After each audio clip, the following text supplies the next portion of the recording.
Bismillahirrahmanirrahim. Assalamualaikum warahmatullahi wabarakatuh. Perkenalkan, dengan saya Farhana dari Magister PGMI UIN Maulana Malik Ibrahim Malang. Pada kesempatan kali ini saya akan mempresentasikan materi tentang pemetaan, jaringan tema, dan penyusunan silabus dengan dosen pengampu kami, Ibu Dr. Haja Nikmatul Zuhro, MSI. Pada materi ini akan dibahas dalam 4 poin. Yang pertama yaitu pemetaan tema, yang kedua jaringan tema IPS, yang ketiga silabus IPS terpadu, dan yang terakhir kesimpulan. Pada materi pertama akan dibahas tentang pemetaan tema. Pemetaan tema di sini dapat dibahas dalam 2 kata. Yang pertama yaitu pengertian tentang pemetaan dan tema. Dalam KBBI, pemetaan adalah proses, cara, perbuatan membuat peta. Sedangkan tema adalah pokok pikiran, dasar cerita, atau yang dipercakapkan, dipakai sebagai dasar mengarang, menggubah sajak, dan sebagainya. Menurut Gorscraft pada tahun 2001, pemetaan tema berarti sesuatu yang telah diuraikan. Pemetaan tema dalam buku Pengembangan Materi dan Metodologi Pembelajaran IPS oleh Nikmatul Zuhro dan kawan-kawan pada tahun 2001 menyebutkan bahwa suatu kegiatan untuk memperoleh gambaran secara menyeluruh dan utuh dari semua standar kompetensi, kompetensi dasar, dan indikator dari berbagai mata pelajaran yang dipadukan dalam tema yang dipilih. Dengan demikian dapat disimpulkan bahwa pemetaan tema adalah suatu usaha untuk memberikan penjelasan ringkas dan penuh tentang KI, KD, indikator yang terkandung dalam berbagai mata pelajaran yang kemudian dirangkum menjadi satu tema. Nah, keberadaan tema menjadi pengikat keterkaitan antara satu mata pelajaran dengan mata pelajaran lainnya. Atau dengan kata lain, diramu dari kompetensi dasar dan indikator dari beberapa mata pelajaran yang dijabarkan dalam konsep, keterampilan, atau kemampuan yang ingin dikembangkan dan didasarkan atas situasi dan kondisi kelas, guru, madrasah, dan lingkungan. Nah, yang pertama tentang cara pemetaan. Nah, yang pertama caranya yaitu penjabaran SK dan KD ke dalam indikator, kemudian menentukan tema, identifikasi dan analisis SK dan KD, kemudian menjabarkan kompetensi dasar ke dalam indikator, mengidentifikasi tema-tema berdasarkan keterpaduan standar kompetensi, kompetensi dasar, dan indikator dari semua mata pelajaran. Selanjutnya masuk kepada syarat pemetaan, bahwa tidak semua mata pelajaran harus dipadukan. Kemudian dimungkinkan terjadi penggabungan kompetensi dasar lintas semester. Kompetensi dasar yang tidak dapat dipadukan dapat diajarkan tersendiri oleh guru. Berikutnya kompetensi dasar yang tidak tercakup dalam tema tertentu harus diajarkan baik melalui tema lain maupun berdiri sendiri.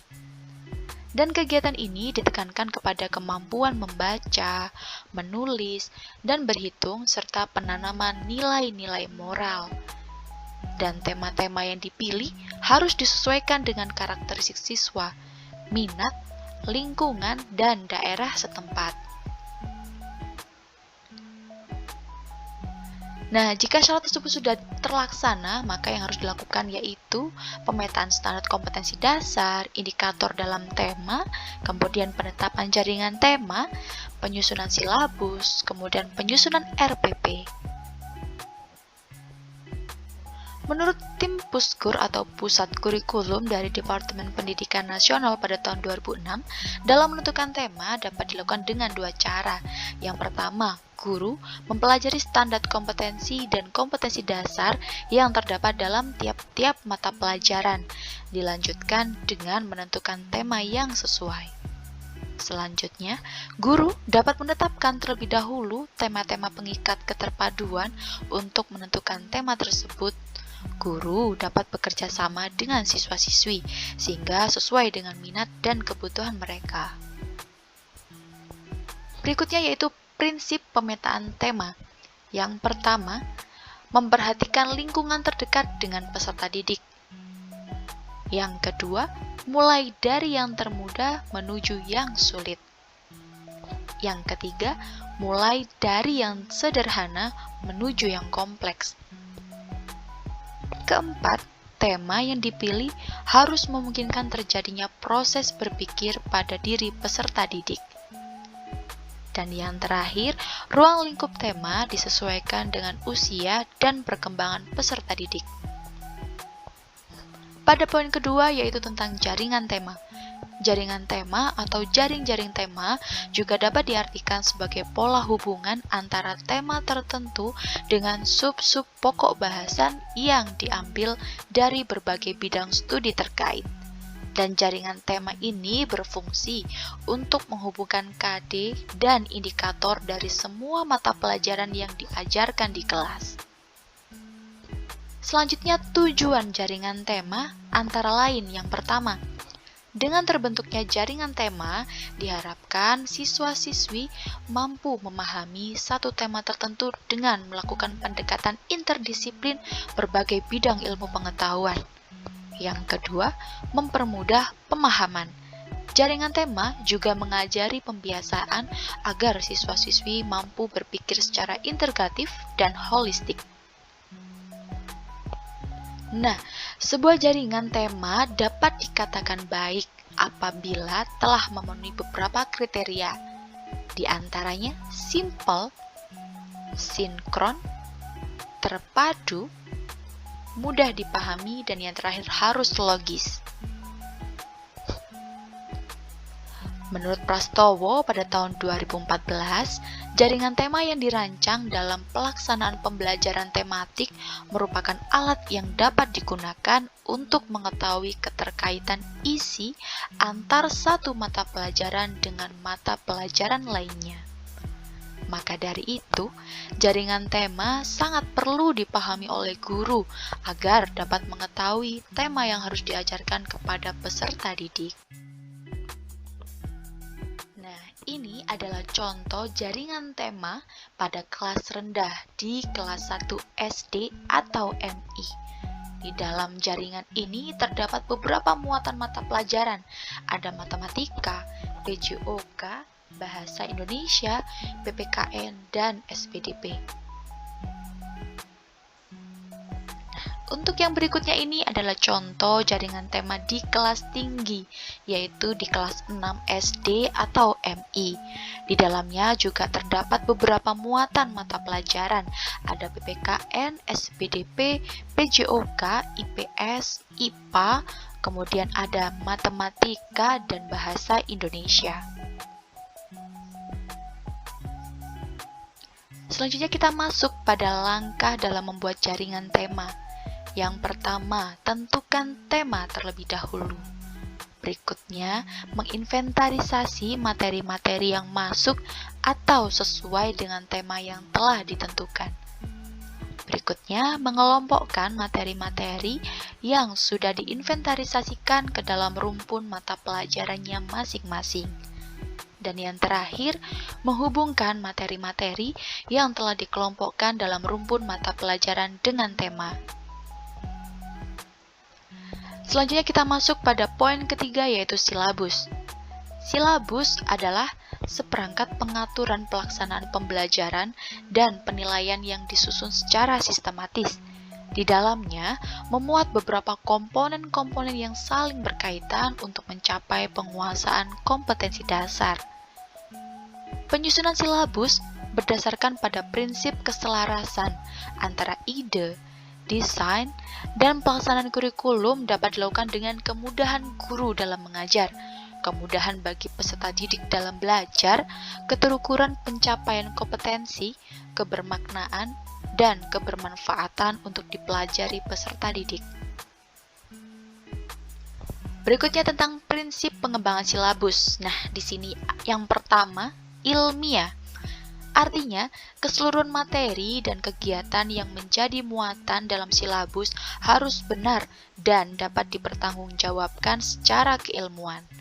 Yang kedua, relevan, di mana terdapat cakupan, kedalaman, tingkat kesukaran dan urutan penyajian materi dalam silabus sesuai dengan tingkat perkembangan fisik, intelektual, sosial, emosional, dan spiritual peserta didik. Yang ketiga, sistematis.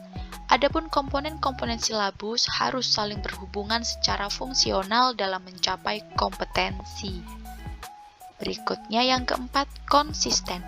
Silabus harus memperlihatkan adanya hubungan yang konsisten antara kompetensi dasar, indikator, materi pokok, pengalaman belajar, sumber belajar, dan sistem penilaian.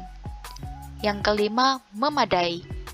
Cakupan indikator antara lain materi pokok, pengalaman belajar, sumber belajar, dan sistem penilaian pada silabus cukup untuk menunjang pencapaian kompetensi dasar.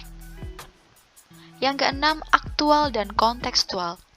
Cakupan indikator, materi pokok, pengalaman belajar, sumber belajar, dan sistem penilaian dalam silabus memperhatikan perkembangan ilmu, teknologi, dan sains mutakhir dalam kehidupan nyata dan peristiwa yang terjadi. Fleksibel. Keseluruhan silabus dapat mengakomodasi keragaman peserta didik, pendidik, serta dinamika perubahan yang terjadi di sekolah dan tuntutan masyarakat. Dan yang terakhir, menyeluruh. Komponen silabus mencakup seluruh ranah kompetensi yaitu kognitif, afektif, dan psikomotorik.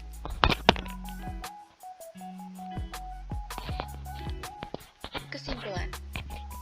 Pemetaan tema adalah suatu kegiatan untuk memperoleh gambaran secara menyeluruh dan utuh dari semua standar kompetensi, kompetensi dasar, dan indikator dari berbagai mata pelajaran yang dipadukan dalam tema yang dipilih.